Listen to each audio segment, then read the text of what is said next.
السلام عليكم ورحمه الله وبركاته. ازيكم يا حبايب قلبي؟ عاملين ايه؟ وحشتوني. النهارده هوريكم طريقه تخزين الكنتالوب بطريقه سهله وبسيطه وبالكميه اللي انت عاوزاها.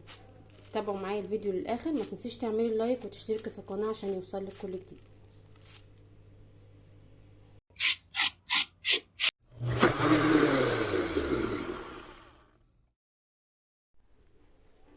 وهنا يا حبايب قلبي الكميه اللي هعملها من الكنتالوب هي حوالي كيلو ونص.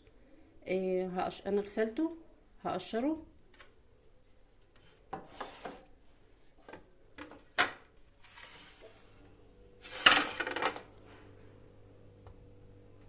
لو انا بقسمه نصين كده،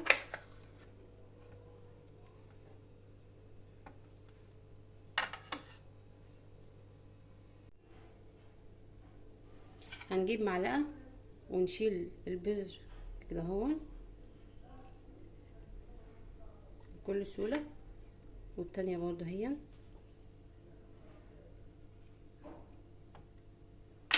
وبعدين نقشره.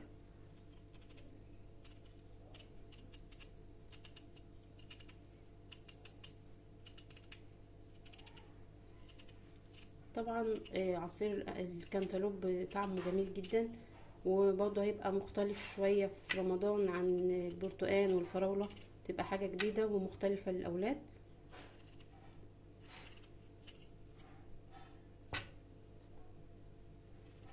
وطريقة تخزينه سهلة ومش هتجلد منكم.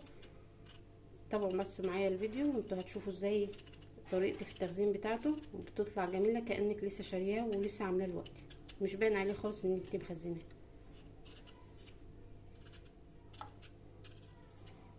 بالطريقة دي كده.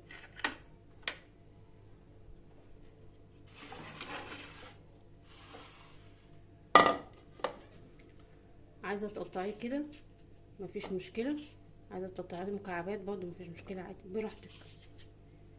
انا بقطعه مكعبات كده.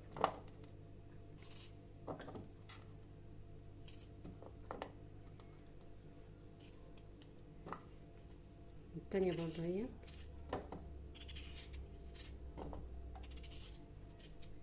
طعم حلو قوي في العصير.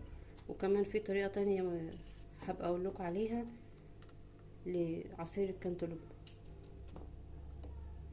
هكمل الباقي وهرجع لكم تاني. وبعد ما قطعت الكمية كلها زي ما انتم شايفين قطع معقولة كده، لا كبيرة قوي ولا صغيرة قوي، هكيسها بقى وارجع لكم تاني. وهنا يا حبايب قلبي بعد ما كيستهم عملوا كمية زي ما انتم شايفين كده، عملوا معايا 4 اكياس، يعني 4 مرات عصير كنتالوب في رمضان، جديد ومختلف. ان شاء الله الطريقة بتاعتي تعجبكم، سهلة وبسيطة خالص، وتقدروا تكملوا.